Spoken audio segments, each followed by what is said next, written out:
have seen the title of the bill. I have not seen the bill, the content. I was shocked when one of the content of the bill will be giving NCDC or whatever they're called the right to do certain things, including vaccinations. Mr. Speaker, we are all aware of what is awash in social media, including the chiefs and all whatnot. Mr. Speaker, I want to buy and agree with the postulation of the last speaker. Let me apologize that the bill has not been circulated. The issue of vaccination, if you look at the language of the bill,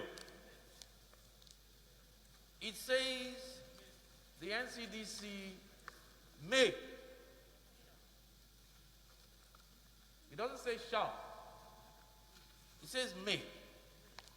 Giving the NCDC the powers to use their discretion on what we have all acknowledged,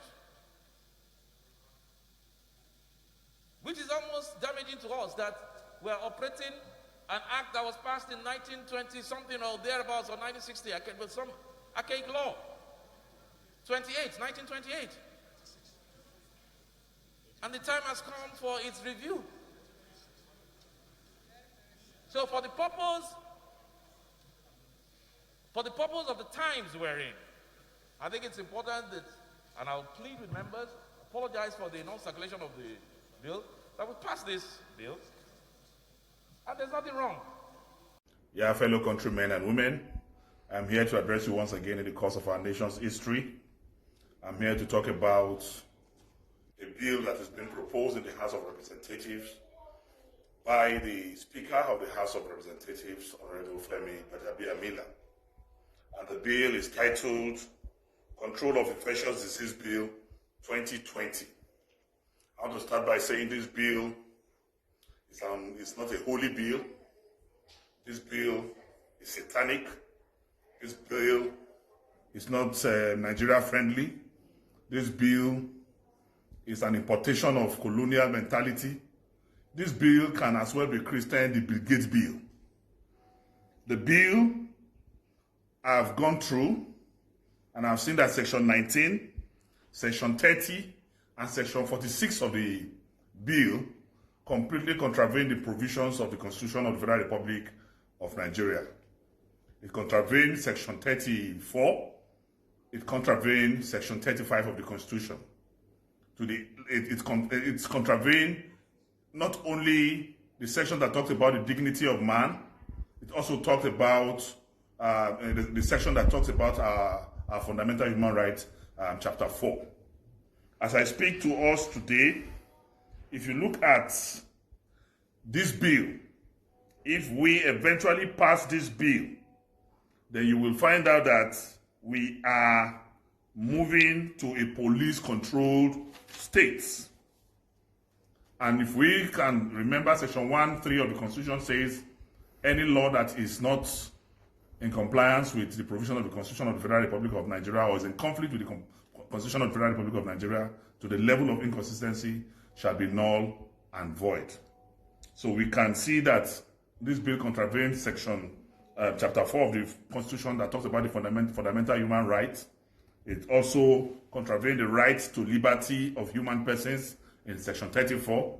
It also contravenes the provision of Section 35 that talks about the dignity of human person. If you see Section 19 of the Constitution of this bill, it says where it appears to the Director General that the holding of any meeting, gathering, or any public entertainment is likely to increase the speed of any infectious disease, the Director General may, by order, prohibit or restrict, subject to such conditions that he may think fit, for a period not exceeding 14 days, the meeting, gathering, or public entertainment in any place. Section 19(2) of the bill says an order under subsection 1 may be renewed by the Director General from time to time for such period not exceeding 14 days, as he may, by written notice, specify.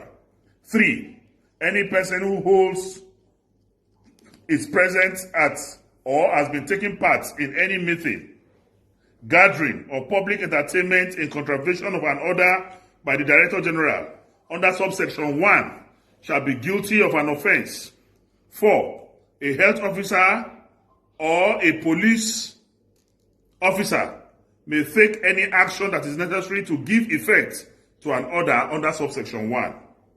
Any person who is aggrieved by any order of the Director General under subsection 1 may, within 7 days from the date of the order, appeal to the minister whose decision shall be final. Notwithstanding that any appeal under subsection 4 is pending, an order made by Director General under subsection 1 shall take effect from the date specified by the Director unless the minister otherwise directs. Then section 30 of this bill reads thus. 1. Every person on an international voyage, whether leaving or arriving in Nigeria, shall A.